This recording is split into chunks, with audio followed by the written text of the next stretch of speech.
दोस्तों, आज की वीडियो में आपका स्वागत है। आज हम करने वाले हैं यूनिट 8। इससे पहले हमने यूनिट 7 कर लिए हैं, तो आप उसको भी जाकर देख लीजिएगा, ठीक है। तो चलिए वीडियो शुरू करते हैं। तो हमारा पहला क्वेश्चन है, अभौतिक संस्कृत के प्रमुख तत्व है उपयुक्त सभी। मार्गदर्शिका के अनुसार प्रत्येक संस्कृति वस्तु के लिए पर्याप्त है। व्यक्ति एवं समूह संपूर्ण भारत को एक सूत्र में बांधने का कार्य किसने किया? गंगा ने। वो कौन सी प्रक्रिया है जो प्रक्रिया व अवस्था दोनों है? सात्मकरण। निम्नलिखित कौन संस्कृत परिवर्तन के लिए प्रासंगिक है? उपयुक्त सभी।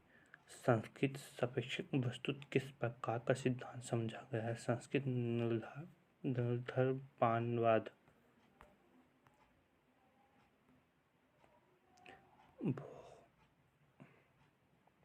भौतिक संस्कृत संबंधित है भौतिक वस्तुओं से। निम्नलिखित में से कौन सा कथन संस्कृत से संबंधित है? मानव कृत्यों का समग्रत्व। सरस्वती के अतिरिक्त दूसरी विलुप्त नदी का नाम बताइए। हरदवती। निम्नलिखित में से कौन सा सबसे प्राचीन ग्रंथ है? ऋग्वेद।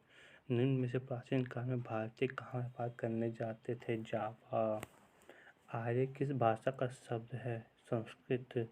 अवेस्ती की भाषा वेद से मिलती जुलती है। अवेस्ता प्रसिद्ध ग्रंथ है ईरान का। निम्न में से किसने कहा कि एकता में अनेकता और अनेकता में एकता? पंडित जवाहरलाल नेहरू ने। वेदों की संख्या 4 है। कौन सा ग्रंथ वेद नहीं है? चाबक वेद। रामायण के रचयिता है वाल्मीकि। कुटुंब पृथक होता था, कई कुटुंबों को मिलाकर बनता था ग्राम। वैदिक काल में अपराधियों को दंड देने की व्यवस्था थी। प्रधान निर्णायक होता था राजा। शुद्ध वैदिक संस्कृत मुख्यतः प्रचलित हुई दिल्ली व पंजाब में। उत्तर वैदिक समाज में सर्वशक्तिशाली वर्ण कौन सा था? ब्राह्मण। वैदिक युग में लोग वस्त्र पहनते थे।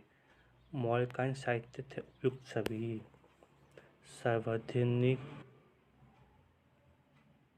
सार्वधानिक प्राचीन एवं प्रमाणिक पुराण है मत्स्य पुराण।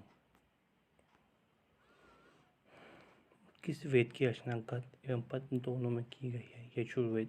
अष्टोमासगमे कहाँ से लिया गया? ऋग्वेद। भारत का आदर्श वाक्य सत्यमेव जयते कहाँ से उद्धृत है? मुंडकोपनिषद। सप्त संहिता किसे कहा जाता है? महाभारत। बुद्ध को किस नदी के तट पर ज्ञान प्राप्त हुआ? निर्जना। बौद्ध धर्म में त्रिरत्न के बारे में क्या असत्य है? स्तूप। किस बौद्ध ग्रंथ में सर्वप्रथम संस्कृत का प्रयोग हुआ? अभिधम्मपिटक। बौद्ध साहित्य लिखा गया है पाली भाषा में। अष्टांग मार्ग के बौद्ध दर्शन में कौन सा मार्ग कहा गया है? मध्यम प्रतिपद। प्रचलन का संबंध निम्नलिखित में से है, इनमें से कोई नहीं। नालंदा विश्वविद्यालय का खर्च किस प्रकार चलता था? ग्रामदान द्वारा। नालंदा किसकी जन्मस्थली है? सारिपुत्र की। नालंदा विश्वविद्यालय में सर्वाधिक प्रधानता दी जाती थी महायान संप्रदाय को। चीनी यात्री हैंसेंग ने किस विश्वविद्यालय में शिक्षा प्राप्त की थी? नालंदा। नालंदा के बौद्ध विहार का संस्थापक कौन था? कुमारगुप्त प्रथम। आचार्य नागार्जुन किस विश्वविद्यालय में संबंधित थे? नालंदा। भरवी हिनैन किस धर्म की शिक्षा के लिए प्रसिद्ध था? बौद्ध धर्म। विक्रमशिला विश्वविद्यालय की स्थापना की थी धर्मपाल। राजा जनमेजय ने नगीयत किस स्थान पर किया था? तक्षशिला। सारनाथ की गुप्त बुद्ध की प्रतिमा किस मुद्रा में है? बैठी हुई। रोहतासगढ़ दुर्ग का निर्माता था अकबर। किस सम्राट के काल में जीवन चित्रकला अपने शीर्ष पर पहुंची थी? जहांगीर। निम्नलिखित में से कौन सी वास्तुकला की शैली है? सभी। मोहिनी अट्टम नृत्य मूल रूप से विकसित हुआ केरल में। सुप्रसिद्ध चित्रपणी ध्वनि आधारित है किशनगंज शैली पर। गंधार कला शैली की मूर्तियों पर प्रभाव प्रदर्शित होता है यूनानी का।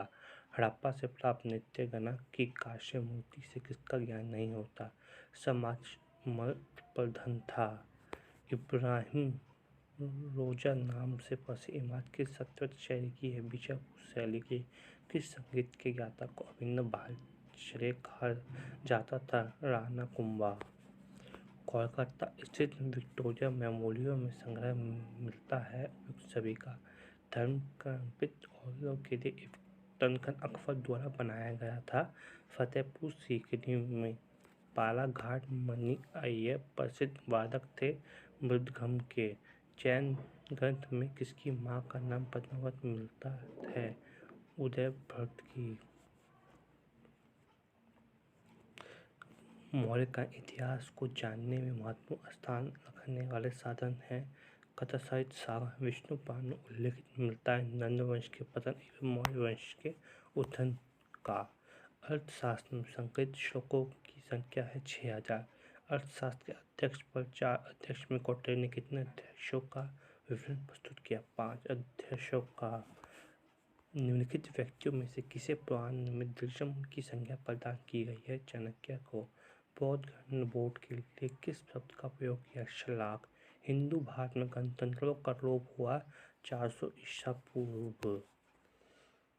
अवकल गणित के संस्थापक है भास्कर। निम्नलिखित में से कौन सा कमोनिकल एल्गोरिथम विधि का आविष्कार करता था। नयन। ज्यामिति की प्रथम पुस्तक के रचयिता थे हिप्पोक्रेटिस। शाकों का गणित प्रतिपादन करने वाले गणितज्ञ थे मेनक। संस्कृत का जो का अर्थ था पृथ्वी। यूनानी ज्यामिति के पिता कहलाते हैं यूक्लिड। निम्नलिखित में से कौन सा जनसंख्या का प्रखंड विद्वान था। पीसी महरोनबेसी। भारतीय सांख्यिकी पत्रिका के संपादक हैं सी.आर. राव। ब्रह्मगुप्त का गणित क्षेत्र में महत्वपूर्ण योगदान है। शून्य के उपयोग का नियम। निम्नलिखित में से किसने क्रमचर्या और संचय का विकास किया था। श्रीपति मिश्र। निम्नलिखित में से भौतिक विज्ञान में किस भारतीय का नाम सबसे पहले आता है। कर्नाड। विद्या पर सबसे पुराना ग्रंथ श्रीहोत संहिता। सूचित संहिता ग्रंथ की रचना किसने की थी। ऋषु। अज्ञात राशि के लिए आर्यभट्ट ने निम्नलिखित में से कौन सा शब्द प्रयोग किया था। गुलिका। मनुष्य की कृषि का पता किस युग में लगा। नवपाषाण काल। आयुर्वेद में त्रिदोष है उपयुक्त सभी। किसने यह सिद्ध किया कि सोना चांदी लोहा तांबा आदि धातु में जटिल लोगों का निवारण शक्ति विद्यमान है। नागार्जुन। निम्नलिखित में से किसने श्रुतु को महारत हासिल की थी। उपयुक्त सभी। अश्व चिकित्सक में प्रवीण महाभारत का चिकित्सक हैं ए और बी दोनों। हठ योग में कितने चरण हैं। 8। निम्नलिखित में से कौन सा आसन खड़े होकर किया जाता है। ताड़ासन। निम्नलिखित आसनों में से कौन सा आसन सबसे अंत में किया जाता है। शवासन। योग में यम की संख्या कितनी बताई गई। 10। शक संबंध का आरंभ कब हुआ था। 78 ईस्वी में। गुप्त संबंध का आरंभ कब से हुआ। 320 ईस्वी। हर्ष संबंध का प्रवर्तक कौन था। हर्षवर्धन। ज्योतिषों की जन्मभूमि किसे माना जाता है। मिस्र को। विक्रम संबंध का वर्ष मुहूर्त किस मास से प्रारंभ होता था। कार्तिक मास। ज्योतिष शास्त्र का प्रथम ग्रंथ किसे माना जाता है। वशिष्ठ सिद्धांत। प्रतिपदा तिथि के स्वामी कौन से देवता है। अग्नि। चतुर्थी तिथि के स्वामी कौन से देवता है। गणेश। एकादशी तिथि के स्वामी कौन कौन से है देवता हैं। विष्णुदेव।